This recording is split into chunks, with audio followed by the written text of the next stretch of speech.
நீங்கள் பார்த்து ரசித்துக் கொண்டிருப்பது பந்தல் மீடியா இந்தியா தொலைக்காட்சி.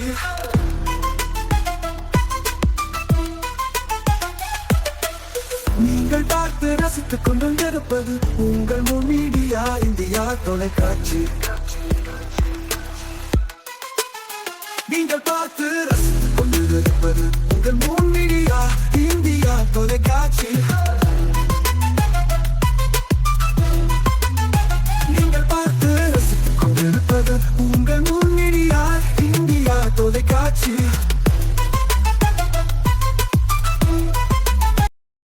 நாளும் ஒரு திருக்குறள். அறத்துப்பால்.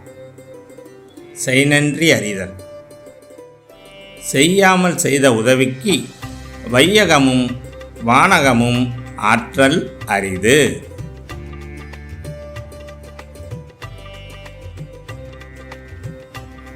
விளக்கம். ஒருவருக்கு ஒரு நன்மையும் நாம் செய்யாத போதும் அவர் நமக்கு உதவினால் அதற்கு கைமாறாக மண்ணுலகையும் விண்ணுலகையும் கொடுத்தாலும் சமம் ஆகாது. வணக்கம். மூன் மீடியா செய்திகள்.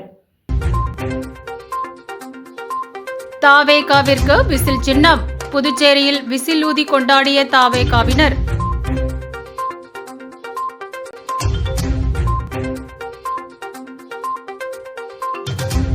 எழுபத்தி 6வது குடியரசு தின விழா. ரயில் பேருந்து நிலையங்களில் மோப்பநாய் உதவியுடன் போலீசார் சோதனை.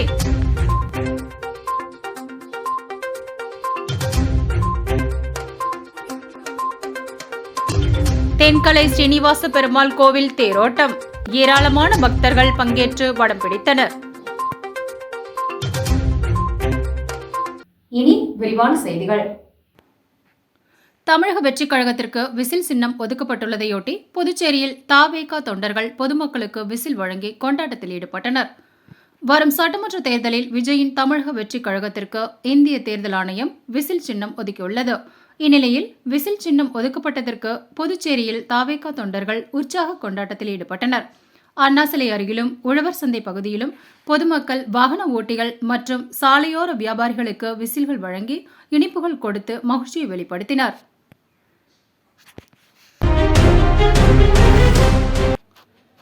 புதுச்சேரியில் படித்த இளைஞர்களுக்கு வேலைவாய்ப்பை உருவாக்கும் வகையில் சேதராப்பட் பகுதியில் 750 ஏக்கரில் புதிய தொழில்பேட்டை அமைக்க அடுத்த மாதம் அடிக்கல் நாட்டப்பட உள்ளதாக முதலமைச்சர் ரங்கசாமி தெரிவித்துள்ளார்.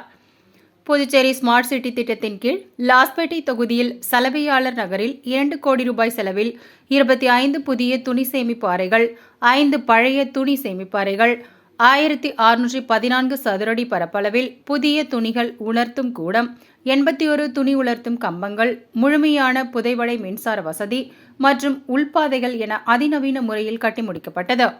இதனை சலவையாளர்களுக்கு அர்ப்பணிக்கும் நிகழ்வு இன்று நடைபெற்றது.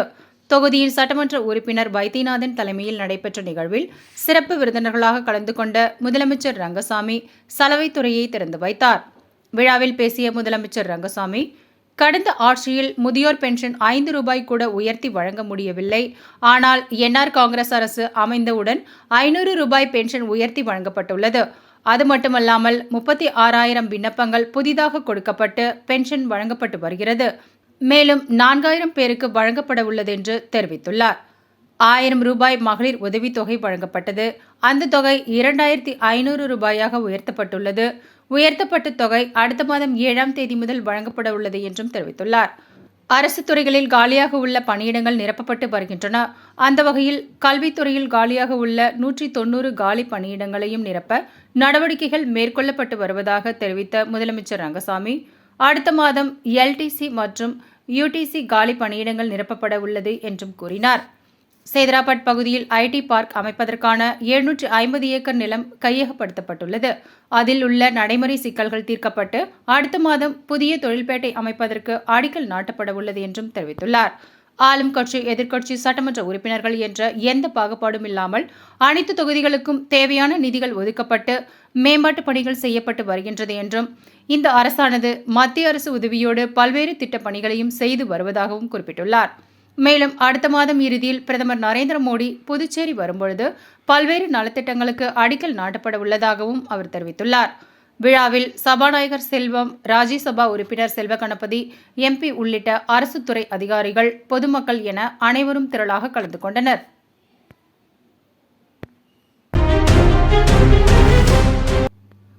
சுதந்திர போராட்ட வீரர் நேதாஜி சுபாஷ் சந்திர போஸின் பிறந்தநாளையொட்டி அவரது சிலைக்கு புதுச்சேரி அரசு சார்பில் முதலமைச்சர் ரங்கசாமி மாலை அணிவித்து மரியாதை செலுத்தினார். புதுச்சேரி அரசின் செய்தி மற்றும் விளம்பரத்துறை சார்பில் சுதந்திர போராட்ட வீரர் நேதாஜி சுபாஷ் சந்திர போஸ் பிறந்தநாள் இன்று கொண்டாடப்பட்டது. லாஸ்பேட்டை உழவர்கரை சந்திப்பில் உள்ள அவரது சிலைக்கு அரசு சார்பில் முதலமைச்சர் ரங்கசாமி, சபாநாயகர் செல்வம், அமைச்சர் லட்சுமி நாராயணன், மாநிலங்களவை உறுப்பினர் செல்வ கணபதி, சட்டமன்ற உறுப்பினர்கள் பாஸ்கர், செல்வம் ஆகியோர் சிலைக்கு மாலை அணிவித்து மரியாதை செலுத்தினர். இதேபோல் பாஜக சார்பில் மாநில தலைவர் ராமலிங்கம் தலைமையில் நிர்வாகிகள் சிலைக்கு மாலை அணிவித்து மரியாதை செலுத்தினர். புதுச்சேரியில் உள்ள தென்கலை ஸ்ரீனிவாச பெருமாள் கோவிலில் வருடாந்திர பிரம்மோற்சவ விழாவையொட்டி நடைபெற்ற திருத்தேரோட்டத்தில் ஏராளமான பக்தர்கள் கலந்து கொண்டனர். புதுச்சேரி முத்தியால்பேட்டை காந்தி வீதியில் உள்ளது புகழ்பெற்ற தென்கலை ஸ்ரீனிவாச பெருமாள் கோவில். வருடாந்திர பிரம்மோற்சவ விழா கடந்த ஜனவரி 15ஆம் தேதி கொடியேற்றத்துடன் தொடங்கியது. இதனையொட்டி தினந்தோறும் காலை திருமஞ்சனம், தீபாராதனை சாற்றுமுறை நடைபெற்று சுவாமி வீதி உலா நடைபெற்றது. தொடர்ந்து முக்கிய நிகழ்வான திருத்தேரோட்டம் இன்று நடைபெற்றது. அலங்கரிக்கப்பட்ட பெருமாள் திருத்தேரில் வைக்கப்பட்டு பக்தர்கள் கோவிந்தா கோவிந்தா என்ற கோஷத்துடன் வடம் பிடித்து திருத்தேரினை முக்கிய வீதிகள் வழியாக இழுத்து சென்றனர். இதில் திரளான பக்தர்கள் கலந்து கொண்டனர். வாழும் போதும் வாழ்க்கைக்கு பிறகும் பணம் உங்களுக்கு பெருகிக் கொண்டே இருக்கும். அனைவருக்கும் புதிய வாய்ப்பு. நீங்கள் உழைக்கும் குணம் கொண்டவரா? அப்படியானால் நீங்கள் நேர்மையுடன் முதலீடு இல்லாமல் சம்பாதிக்க அரிய வாய்ப்பை நாங்கள் தருகிறோம். மேலும் எரிவாயு godown, super market, solar plant அமைத்து பணம் சம்பாதிக்கலாம். முக்கியமாக முதலீடு இல்லாமல் வருமானம் வரும் வாய்ப்பு. வயது வேறுபாடின்றி, கல்வி தகுதியின்றி அனைவரும் இணைந்து பணம் சம்பாதிக்கலாம். வாருங்கள், LDBS பஜார் உங்களை அன்போடு வரவேற்கிறது. எங்களுடன் இணைந்து நேர்மையான முறையில் பணத்தை சம்பாதியுங்கள்.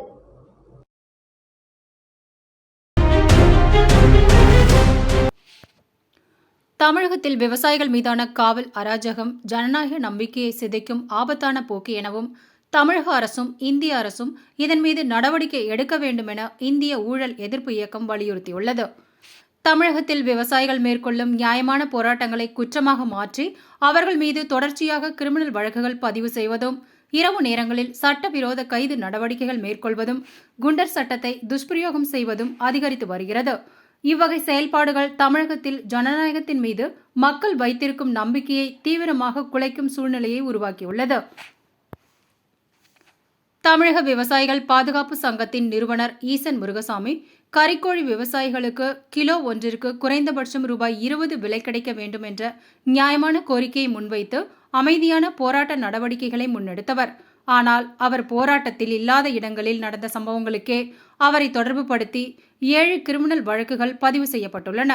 உச்சநீதிமன்றம் கைது நடவடிக்கைகள் தொடர்பாக வழங்கிய வழிகாட்டுதல்களை வெளிப்படையாக அவமதித்து தமிழக காவல்துறை அவரை இரவோடு இரவாக கைது செய்து சிறையில் அடைத்துள்ளது. இது சட்ட ஆட்சியின் அடிப்படை கோட்பாடுகளுக்கே எதிரான செயலாகும். இந்த சம்பவம் தனிப்பட்ட ஒன்றல்ல. தமிழகத்தில் போராடும் விவசாய சங்க தலைவர்கள் தொடர்ந்து குறிவைக்கப்பட்டு வருகிறார்கள் என்பதற்கான நீண்ட பட்டியலில் இதுவும் ஒரு உதாரணம் மட்டுமே. விவசாய சங்க தலைவர் ஐயாசாமி மீது சுமார் 150 வழக்குகள் பதிவு செய்யப்பட்டுள்ளன. புறவழிச்சாலைகள் அமைப்பதற்காக விவசாய நிலங்களை சேதப்படுத்தக்கூடாது என போராடிய கள்ளக்குறிச்சி விவசாய சங்க தலைவர் கோபாலகிருஷ்ணன் மீது 2 முறை குண்டர் சட்டம் பயன்படுத்தப்பட்டு தற்பொழுது அவரை ரவுடி பட்டியலில் தமிழக காவல்துறை வைத்துள்ளது. ஈசன் முருகசாமி சட்டவிரோத கைதிற்கு பிறகு தமிழகம் எங்கும் விவசாயிகள் மற்றும் பொதுமக்கள் மத்தியில் பெரும் கொந்தளிப்பு ஏற்பட்டுள்ளது. இதன் வெளிப்பாடாக தமிழகத்தின் 30க்கும் மேற்பட்ட மாவட்டங்களில் தொடர்ந்து போராட்டங்கள் நடைபெற்று வருகின்றன. இருப்பினும் இந்த போராட்டங்களை அடக்குவதற்காக போராட்டத்தில் ஈடுபடும் விவசாயிகள் மீது தமிழக காவல்துறை சரமாரியாக புதிய வழக்குகளை பதிவு செய்து வருகிறது. உதாரணமாக, சமீபத்தில் நாகை மாவட்டத்தில் போராட்டத்தில் ஈடுபட்ட விவசாயிகள் மீது 2 வேறு வழக்குகள் பதிவு செய்யப்பட்டுள்ளன. அரசு அடக்குமுறை வழியே செல்லாமல் விவசாயிகளின் நியாயமான கோரிக்கைகளுக்கு செவி சாய்க்க வேண்டிய கட்டாயம் உருவாகியுள்ளது. இத்தகைய சூழலில் காவல்துறையின் மீதான நம்பிக்கையும் அரசின் மீதான நம்பிக்கையும் திரும்ப முடியாத அளவிற்கு சிதைந்து வருகிறது. இத்தகைய சூழலில் காவல்துறையின் மீதான நம்பிக்கையும் அரசின் மீதான நம்பிக்கையும் திரும்ப முடியாத அளவிற்கு சிதைந்து வருவது மிகுந்த கவலை அளிக்கிறது. எனவே போராட்டங்களில் ஈடுபட்ட அனைத்து விவசாயிகளின் மீதான கிரிமினல் வழக்குகளை சட்டப்படி உடனடியாக வாபஸ் பெறவும், ஈசன் முருகசாமி மற்றும் அவருடன் கைது செய்யப்பட்ட விவசாயிகளை உடனடியாக விடுதலை செய்யவும் தமிழக அரசு நடவடிக்கை எடுக்க வேண்டும். இதை செய்ய தவறினால் போராட்டங்கள் மேலும் தீவிரமடையும். ஆளும் கூட்டணிக்கு கடுமையான அவப்பெயர் ஏற்படுவதோடு மாநிலத்தில் சட்டம் ஒழுங்கு நிலை மேலும் சீர்குலையும் என்பதை அரசு உணர வேண்டும். மேலும் இந்திய ஒன்றிய அரசு நடவடிக்கை எடுக்க வேண்டும் என்று டாக்டர் ஆனந்தகுமார் தலைமையிலான இந்திய ஊழல் எதிர்ப்பு இயக்கம் வலியுறுத்தியுள்ளது. புதுச்சேரியில் 76வது குடியரசு தின விழாவையொட்டி பேருந்து நிலையம் மற்றும் ரயில் நிலையங்களில் போலீசார் மோப்பனாய் மற்றும் வெடிகுண்டு நிபுணர்கள் உதவியுடன் தீவிர சோதனை மேற்கொண்டதால் பரபரப்பு ஏற்பட்டது. புதுச்சேரியில் 76வது குடியரசு தின விழாவையொட்டி கடற்கரை காந்தி திடலில் நடைபெறும் குடியரசு தின விழாவில் துணைநிலை ஆளுநர் கைலாசநாதர் தேசிய கொடியேற்றி வைத்து போலீசாரின் அணிவகுப்பு மரியாதையை ஏற்றுக்கொள்கிறார். விழாவில் முதல்வர் ரங்கசாமி மற்றும் அமைச்சர்கள் உள்ளிட்ட அனைத்து துறை உயர் அதிகாரிகளும் பங்கேற்கின்றனர். இதில் அலங்கார வண்டிகளின் ஊர்வலம், கலை நிகழ்ச்சிகள் நடைபெற உள்ளன. தொடர்ந்து வீரத்தீர செயல் புரிந்தவர்களுக்கு விருதுகளை துணைநிலை ஆளுநர் கைலாசநாதர் வழங்க உள்ளார். இதனிடையே மாநிலம் முழுவதும் பாதுகாப்பு ஏற்பாடுகள் தீவிரப்படுத்தப்பட்டுள்ளது. இந்நிலையில் மக்கள் அதிகம் கூடும் இடங்களான ரயில் நிலையம் மற்றும் பேருந்து நிலையங்களில் காவல்துறை கிழக்கு பகுதி கண்காணிப்பாளர் ஸ்ருதி தலைமையில் புதுச்சேரி சட்டம் ஒழுங்கு போலீசார் சோதனை மேற்கொண்டனர். அதன்படி ரயில் நிலையத்தில் நடைபெற்ற சோதனையில் ரயில்வே போலீசார் மற்றும் சட்டம் ஒழுங்கு போலீசார் வெடிகுண்டு நிபுணர்கள் மற்றும் மோப்பனாய் உதவியோடு ரயில் நிலைய வளாகம், பயணியர் அமரும் இடம், பயணிகளின் உடைமைகள் மற்றும் டிக்கெட் வழங்கும் இடம், நடைமேடை உள்ளிட்ட ரயில் நிலையம் முழுவதும் தீவிர சோதனை மேற்கொண்டதால் பரபரப்பு ஏற்பட்டது.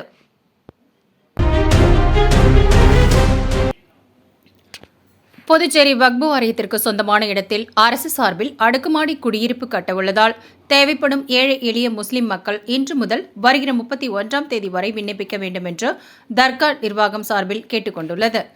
புதுச்சேரி வக்பு வாரியத்திற்கு சொந்தமான இடத்தில் ஏழை எளிய இஸ்லாமிய மக்களுக்கு அடுக்குமாடி குடியிருப்பு கட்ட வேண்டும் என்று புதுச்சேரி அரசிற்கு முஸ்லிம்கள் சார்பில் நீண்ட நாள் கோரிக்கை வைக்கப்பட்டது. இந்த கோரிக்கையின் அடிப்படையில் புதுச்சேரி அரசு ஏழை எளிய முஸ்லிம் மக்களுக்கு அடுக்குமாடி குடியிருப்பு கட்டிக் கொடுக்க முன்வந்துள்ளது. இதற்காக வட்டியில்லா நீண்டகால கடன் திட்டத்தினை பயன்படுத்தி ஹஜ்ரத் சையத் அஹ்மத் மௌலா சாஹிப் பலியுல்லாஹ் தர்கா ஷரீப் வக்பு சொத்தில் அடுக்குமாடி குடியிருப்பு கட்ட முதலமைச்சர் ரங்கசாமி ஆட்சி காலத்திலேயே பூமி பூஜை செய்ய வேண்டும் என்று வலியுறுத்தியுள்ளனர்.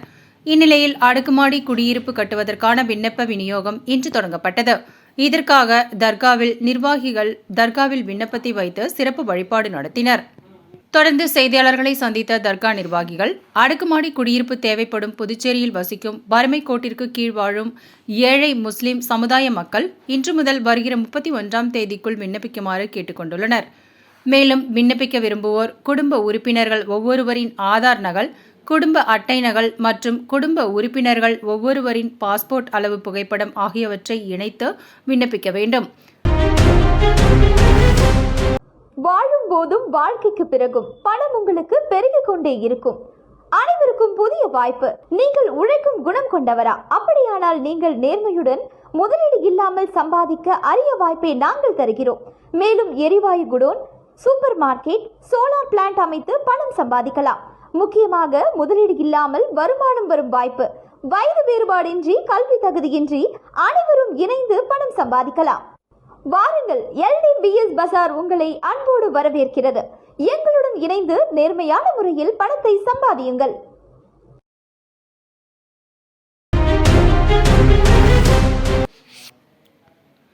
அமெரிக்க அதிபர் டிரம்புக்கு எதிராக புதுச்சேரியில் நடைபெற்ற கண்டன ஆர்ப்பாட்டத்தில் மார்க்சிஸ்ட் கம்யூனிஸ்ட் கட்சியின் அரசியல் தலைமைக்குழு உறுப்பினர் பாலகிருஷ்ணன் கலந்து கொண்டார். புதுச்சேரி மாநில மார்க்சிஸ்ட் கம்யூனிஸ்ட் கட்சி சார்பில் அமெரிக்க அதிபர் டொனால்டு டிரம்புக்கு எதிராக அண்ணா சிலை அருகே கண்டன ஆர்ப்பாட்டம் நடைபெற்றது. அமெரிக்க அதிபர் டொனால்டு டிரம்ப் சர்வதேச சட்டங்களை மதித்திட வேண்டும், வெனிசுலா அதிபர் மதுரோ மற்றும் அவரது மனைவியை சிறையிலிருந்து விடுவித்திட வேண்டும், டென்மார்க்கின் கிரீன்லாந்தை ஆக்கிரமிக்கக்கூடாது, இந்திய ஏற்றுமதி பொருள் மீது 500% வரை வரி விதிக்கும் கொள்கையை கைவிட வேண்டும் உள்ளிட்ட கோரிக்கைகளை வலியுறுத்தி நடைபெற்ற ஆர்ப்பாட்டத்தில் மார்க்சிஸ்ட் கம்யூனிஸ்ட் கட்சியின் அரசியல் தலைமை குழு உறுப்பினர் கே பாலகிருஷ்ணன் உள்ளிட்ட ஏராளமானோர் பங்கேற்று அமெரிக்க அதிபர் டொனால்டு டிரம்ப் மற்றும் மத்திய அரசுக்கு எதிராக கண்டன கோஷங்களை எழுப்பினர். RLV மக்கள் முன்னேற்றக் கழகத்தின் மாநில மகளிர் அணி நிர்வாகிகள் பட்டியலை மாநில தலைவர் RL வெங்கட்ராமன் வெளியிட்டுள்ளார். RLV மக்கள் முன்னேற்றக் கழகத்தில் 16 தொகுதிகளுக்கு 30% பெண்களுக்கு ஒதுக்கீடு செய்து தொகுதி தலைவர்கள் நியமிக்கப்பட்டனர். அதனைத் தொடர்ந்து மாநில மகளிர் அணி, இளைஞர் அணி, மாணவர் அணி ஆகிய அணிகளுக்கு அமைப்பாளர்கள் நியமனம் செய்யப்பட்டனர். அதனைத் தொடர்ந்து மாநில மகளிர் அணி அமைப்பாளர் வாசுகி, ஸ்ரீ ராமமூர்த்தி, மாநில மகளிர் அணி நிர்வாகிகள் 25 பேர் கொண்ட பட்டியலை மாநில தலைவர் RL வெங்கட்ராமன் ஒப்புதலுடன் வெளியிட்டுள்ளார். அதன்படி தலைவராக வாசுகி ஸ்ரீ ராமமூர்த்தி, துணைத் தலைவராக ரூபினி உமா, பொதுச் செயலாளராக டாக்டர் கீதா, பொருளாளராக லட்சுமி பிரியா, செயலாளராக அமுதா பிரீத்தி, இணை செயலாளராக கிருத்தி தனஸ்ரீ, துணை செயலாளராக ஜோஸ்பின் சித்ரா, உதவி செயலாளராக தீனா சுப்புலட்சுமி, ஜெயபிரியா மற்றும் செயற்குழு உறுப்பினர்களாக ராதா, அபிநயா, சுகுணா, காமாட்சி, ஃபாத்திமா ஹனி, ராஜேஸ்வரி, ஜெயலட்சுமி, நாகவல்லி, தரணிபாய், அன்புக்கரசி, விஜயலட்சுமி ஆகியோர் நியமிக்கப்பட்டுள்ளனர்.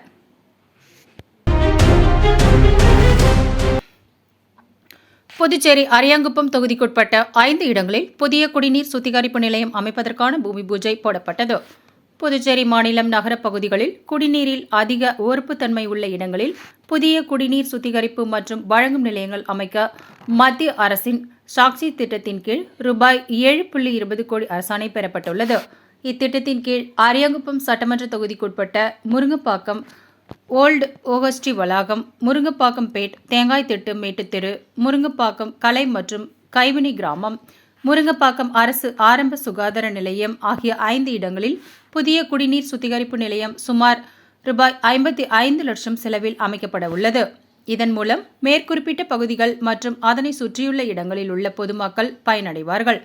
இந்த குடிநீர் சுத்திகரிப்பு நிலையங்கள் அமைக்கப்பட உள்ள அனைத்து பணிக்கான பூமி பூஜை தேங்காய் திட்டு மேட்டுத்தெரு குடிநீர் உந்தி நிலைய வளாகத்தில் புதுவை முதல்வர் ரங்கசாமி தலைமையில் பொதுப்பணித்துறை அமைச்சர் லட்சுமி நாராயணன் முன்னிலையில் அரியாங்குப்பம் சட்டமன்ற உறுப்பினர் பாஸ்கர் என்கிற தட்சிணாமூர்த்தி பங்கேற்புடன் நடைபெற்றது. இந்நிகழ்ச்சியில் பொதுப்பணித்துறை தலைமை பொறியாளர் வீரசெல்வம், கண்காணிப்பு பொறியாளர் சுந்தரமூர்த்தி, பொது சுகாதார கோட்டம் செயற்பொறியாளர் பக்தவச்சலம், உதவி பொறியாளர் ரமேஷ்குமார், இளநிலை பொறியாளர் கோபாலகிருஷ்ணன் மற்றும் ஊர் பொதுமக்கள், முக்கிய பிரமுகர்கள் கலந்து கொண்டு விழாவினை சிறப்பித்தனர்.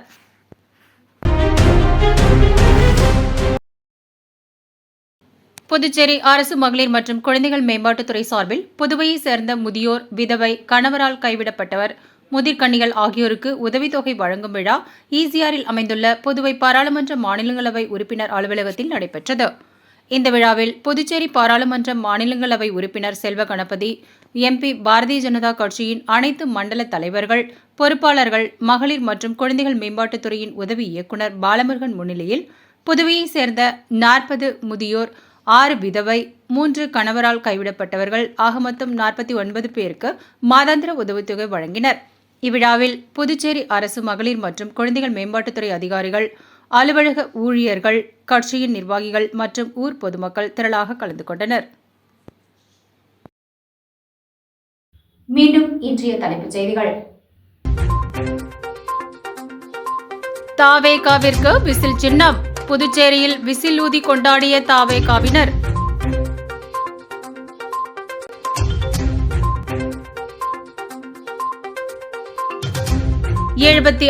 வது குடியரசு தின விழா. ரயில், பேருந்து நிலையங்களில் மோப்பநாய் உதவியுடன் போலீசார் சோதனை.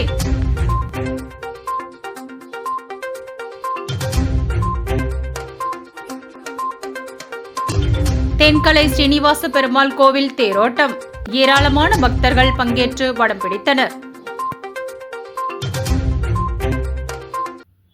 இத்துடன் செய்திகள் நிறைவடைந்தன. செய்திகளை உடனுக்குடன் தெரிந்து கொள்ள மூன் மீடியா சேனலுடன் இணைந்திருங்கள்.